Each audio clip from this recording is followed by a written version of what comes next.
Hello and thanks for listening to this latest edition of the Active Outdoors podcast.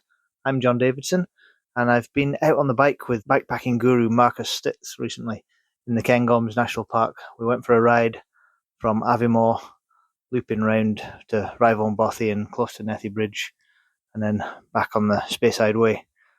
So along the way we recorded this little podcast. Hope you enjoy it.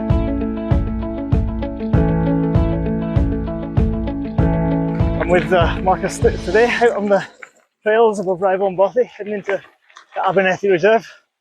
Hi Markus, how are you getting on? Yeah, really well. Enjoying the sunshine. It's a beautiful day, isn't it? So this route's taking us from, we started off in Aviemore, we've come up the old logging way and past Rivon Bothy now. Yeah. So where do we head kind of once we get down to Forest Lodge? So we head into the forest here, and then basically work our way back from there to Aviemore. Yeah. So past Nethy Bridge and then so it's past Loch what's it called? Loch Garten? Yeah. Yeah. And then kind of some nice Caledonian pine forest. Yeah. So tell us a bit about the book of gravel rides in Cairngorms and Perthshire, isn't it? You've kind of combined into one book. Yeah. I guess the idea came from, so I've come up to this region quite often. I've moved to Scotland 16 years ago, and then from 2019 onwards, spent quite a lot of time in Ailif in the southern, or close to the southern Cairngorms National Park. And I guess in a way this book is different from the other books I've done, because I deliberately wanted to have something which has routes you can do in a day's time. So for people who want to have a nice day on the bike. So it's not necessarily bikepacking as a lot of the other stuff I've done. Yeah. So more day rides and that sort of thing. Yeah. And it's also, I think, like over the last years, I've been developing routes, and I think you get a good feeling for what people are looking for in routes, and I just wanted to have a nice mix of easy routes, of some challenging stuff, because I think there's people out there who want to have like a big day on the bike. Mm-hmm. And likewise also some stuff like, I mean, most of the routes in the book sit somewhere in between. Mm-hmm. And I guess what's the same with all the other books, so there's a couple of core principles. It's trying to get as many routes close to public transport as possible, wherever that's possible. Yeah. So people can enjoy those routes if they don't necessarily own a car or need to have a car. And the other thing is also, I guess, trying to find a nice mix between stuff which is well known, but also taking people into corners of the Cairngorms and Perthshire, which are more off the beaten track, which I always think for cycling is actually, for me personally, more enjoyable. Because you kind of get basically the whole place for yourself. I mean, this route we are on here is, I would put it into the more popular routes, like well known, and I think you'll get quite a few people here on a busy weekend. But then there's routes in the book like Little Glenshee. Oh yeah. I would say, I think you can ride there in August and you'll have the place for yourself, which is a nice thing. Right, so there's a good mix there, and I think looking through the book, it's got a lot of routes in that kind of mid-range that are kind of a good challenge, but they're perfectly doable in a day. Yeah. And a few easy ones for people who are looking for that sort of thing, and then 3 or 4 kind of longer ones that you might even split up into 2 days if you. Yeah, totally.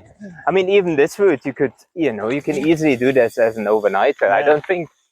I think there has been a big shift in bikepacking, adventure cycling, or whatever label you want to stick on it. I'm not fussed about what you call it, actually. Yeah. Is that it's become more popular. There's more people getting into it. Mm-hmm. And that also means that, I think when I started bikepacking, in 2014, my first race was the Highland Trail 550, which is amazing, but it is probably on the most difficult end of the scale what you can do. Yeah. And I guess I think my general interest is getting more people on bikes and giving them the tools to do that, so they can enjoy all of those things. Yeah. And don't need to be super fit and don't need to have the top-notch equipment. And I guess that's where the book slots in quite nicely. It's stuff you can write spontaneously and just have a good time and don't need to be super equipped. Yeah. I mean, the challenging routes in the book, they are what they're called, challenging. Yeah. Yeah, there's some serious ones there, but like you say, you've concentrated mostly on these. Yeah.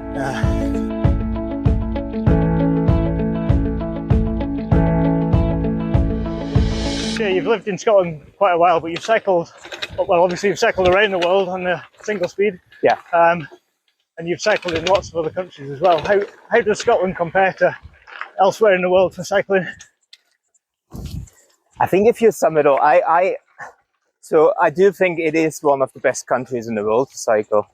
And that sounds quite steep, but so there's a couple of reasons.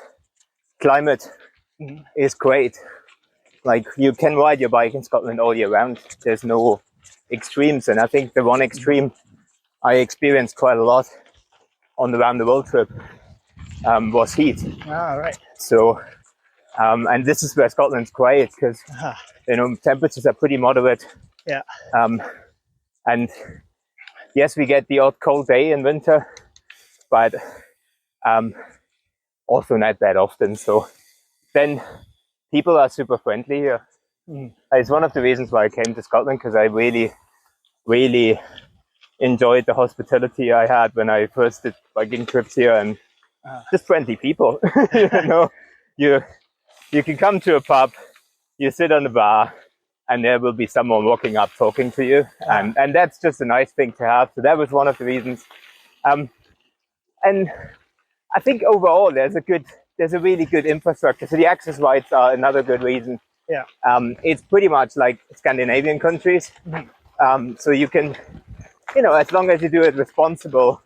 And I would argue that the majority of people who do those activities, they have a connection to nature. I do think they treat the places they're traveling to in a way that doesn't harm them. And I think this is the kind of nice thing with the access rights. You can do those trips here. You don't have to ask for permission. So that's a good thing. And it's just I just think it's and the history as well. I was born in Germany. Yeah. And Germany, it does have a lot of historical roots as well. But the problem in Germany is it's a country with 82 million people. So a lot of those ancient routes are tarmacked over. Right. Whereas you still have, I've just been out on the weekend on an old military road. And you still got this in Scotland. And I think this is the kind of thing. There's some really interesting routes you can take, which have been here for hundreds of years. Yeah. And I think that makes it quite special to be able to do that. It's always nice when you're on the military roads and things, and there's some of that history still there, an old bridge or even the culverts and things like that would have been built by Wade or Coalfield. And it's a bit of a connection to the past, isn't it?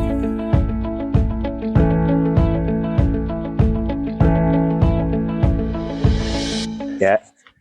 So I remember this part of the route because when I did the scouting for the book, it was with some clouds in the background. This would have been an amazing cover picture, but I was by myself, so it was quite tricky to shoot it.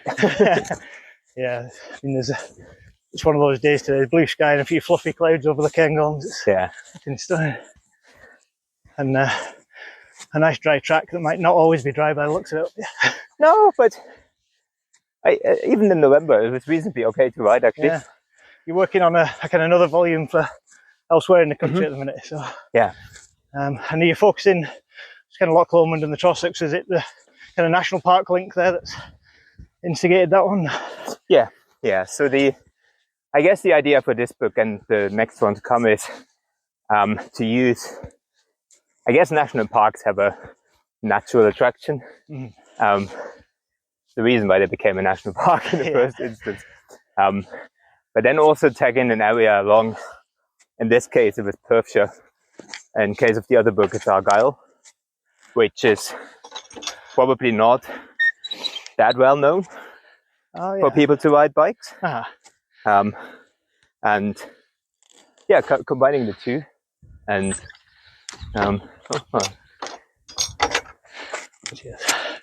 yeah, so you're adding on an area where people might not always go on the bikes.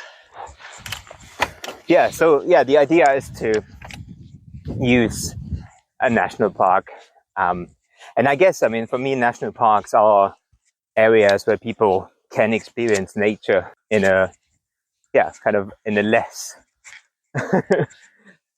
how to put this is quite tricky. I mean, it's a national park for for people, like for protect the environment, but also I think another role of national parks is to educate people about those environments. So, and I think cycling is a good way of doing that. So the other thing I was going to ask you about is your event that you run down where you've got your house. So has that already been this year? Yeah, the Cataran Dash. Yeah, there was last weekend. So how many people kind of take part in that, and what's it involve? So it's about 70 people this year. It's slightly more than last year. It's basically a 2-day bikepacking event, and so 2 days people ride a set route. There's a campsite in the middle of Clenchee with food provided, so we've got dinner and breakfast, and yeah, it's just a really nice. So what I love about the Dirt Dash is it's a sociable experience. So I think one very important part for me about cycling is that it's a wonderful way to connect people, and I think, like, when people think about bikepacking, there's people like me. I like going out by myself and pretty confident in doing that. But then there's also other people who possibly don't want to do that. They quite like the social aspect of cycling. Yeah. And that's exactly what the event's aiming for. It's just kind of like people riding the same route. So they can choose to do their own thing. Or to ride in a group, or they possibly ride with people they've never met in their life beforehand. Right. And it's definitely more of a kind of challenging social ride rather than a race as such. It's not about racing at all. Yeah, it's not about timing. I mean, people choose to ride it fast, that's fine. Like, it's, there's no strict rules as such. Yeah. But most people do it because, and the thing I did this year, and I think this is what's very important for me as well, is I want people to understand a little bit more about the areas they're cycling through. It's like, it's all fine and well having a nice bike ride, but I also think it's even better if you know the places you're going through, you know the history, the cultural heritage, because especially in this neck of Scotland, there's some amazing stuff here. And that's what the Dirt Dash did this year. So I marked 38 spots along the route. On the route beforehand with all the information, like with historical information. So when people did ride, they could go to those places, and there's some. So Cataran Dirt Dash, to give you some examples, there's stone circles, there's old roundhouses, there's some pretty significant churches along the way, and all that sort of stuff. So I kind of think like it's a challenging ride, but it's also, there is enough time for people to stop and look and listen. Take that information in and appreciate it where they are. And I think it's that. So what I will do when I do those rides, like especially like some of the old Rovers routes, I just trying to put myself into the shoes of those people 300 years ago who were driving cattle across those possibly sometimes quite steep hillsides. Yeah. And just kind of get a sense for how that could have felt. And I think it's like what it does for me, it puts modern life in perspective. Yeah. I do think, like, I think if you look at the overall pictures, like, we're riding bikes which have gears which are pretty lightweight. 50 years ago, this would have been slightly harder on a rigid steel bike with no gears. So I just kind of think, like, putting those things in perspective possibly also reminds you every now and then that, it's a different life, but, I think we've got it pretty good overall, I think.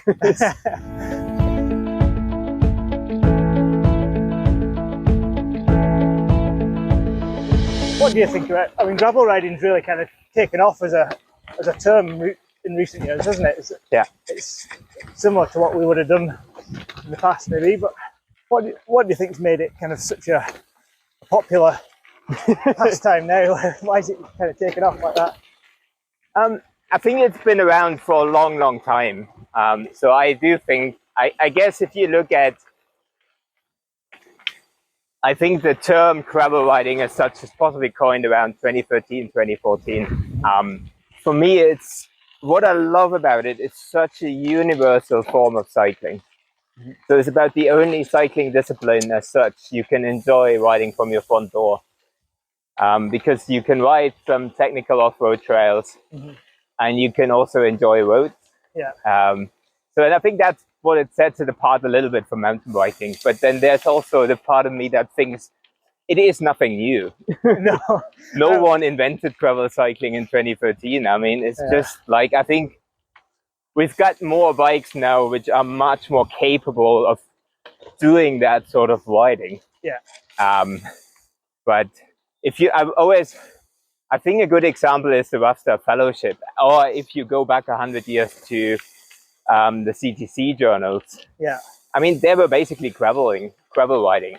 Like there was no tarmac on the roads back then, and they did nothing different to what we do at the moment. Like I've seen a talk from George Berwick, and he was showing pictures of him in the 80s going up to a bothy with the door on his bike.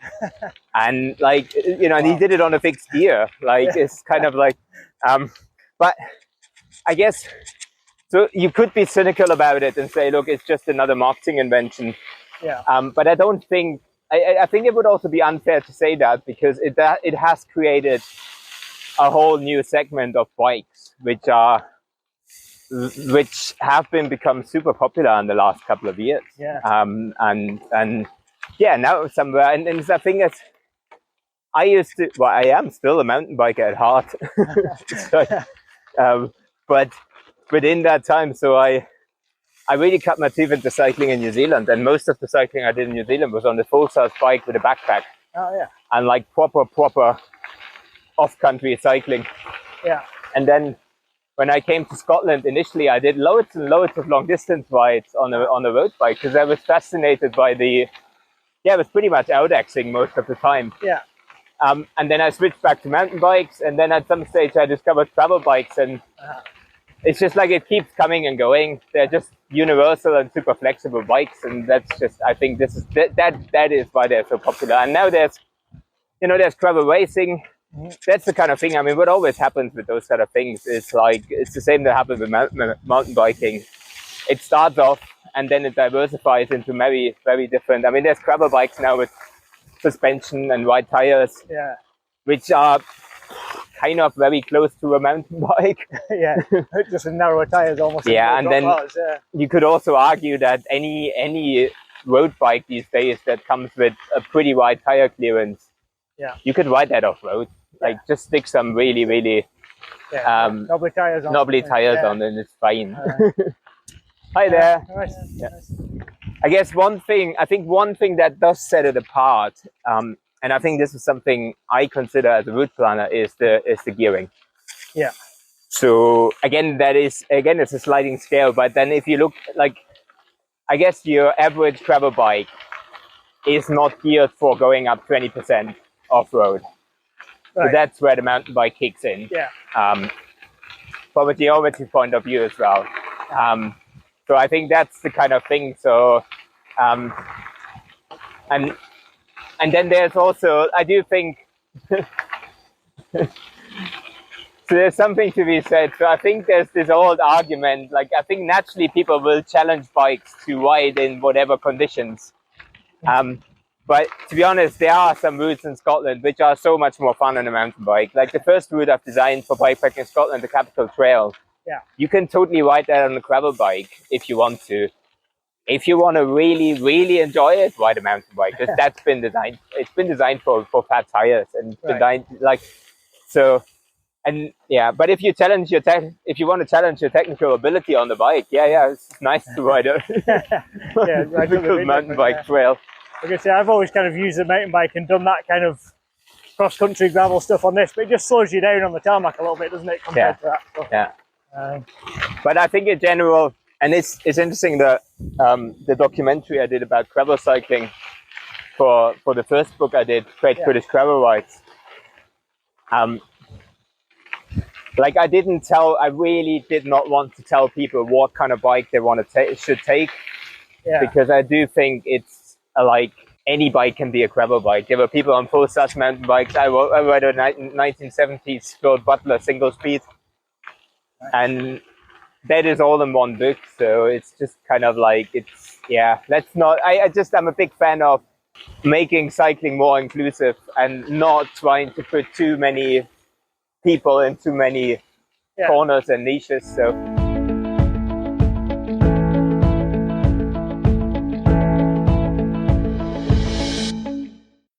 So yeah, we were just talking about kind of what people are out to achieve, and saying not everybody's going to ride around the world on a single speed bike or anything like that. But no. How can they kind of fit biking into their lives? What's important in that sense? I think so. A couple of general, I think it's quite generic advice. Start small, make it bigger. So don't I think if you overdo something, it's possibly likely to put you off for a long time. So if you've never camped, don't go on a 10-day camping trip having never slept in a tent. It might go well, but it might also, turn you off for the rest of your life. So choose kind of whatever. I think it's hard to put a measurement on it. Choose whatever you think is appropriate to start off with. Yeah. You can always do more. That's a possibility. I also do think so. I think about the thing for me is cycling is like I made it a habit in some shape or form. Because cycling is actually quite a universal thing. Like, you can do it as a recreational activity, but it also gets you to places, gets you around town. So, if you can commute to work. Some of the best adventures I had cycling was cycling. I used to work in Stirling, and I commuted from Edinburgh to Stirling, and I had some amazing rides. So, and it was interesting because I like, actually when I did that, there was absolutely no need to look for big adventure on the weekend. I had my fair dose of cycling during the week. So I could actually do things on the weekend which were non-cycling related. Like I think bike-wise is, again, probably like with any sport, I don't think you need to buy like top-notch equipment if you've never sat on a bike beforehand. But I do think if you buy something, look at stuff which can be repaired, which can be upgraded. So like, don't buy something which is like, if you use it heavily, a year down the line is going to be no more suitable. So, and I think that message is becoming much, much more important. So for the stuff I'm using, I'm deliberately looking at stuff now. If it's clothing, can it be repaired? Is there stuff which can be done? My bikepacking bags, for example, they've been through various repairs. They are used a lot of times. I know. We were talking about my bag when we set off, which I sewed up last night from Edinburgh Bike Corp about, 15, 20 years ago about this. So it's still going just about strong, apart from the big hole I discovered last night. It's important, and it reduces the cost for people as well. So you don't have to have top gear for everything. And then the other way, I think, big advice: treat yourself. So I do think cycling just for the sake of cycling is possibly at times very tricky, especially if you add in the Scottish weather, which can be quite fickle at times. But if you've cycled 20 kilometers and you then have a coffee and cake, that's a pretty cool thing.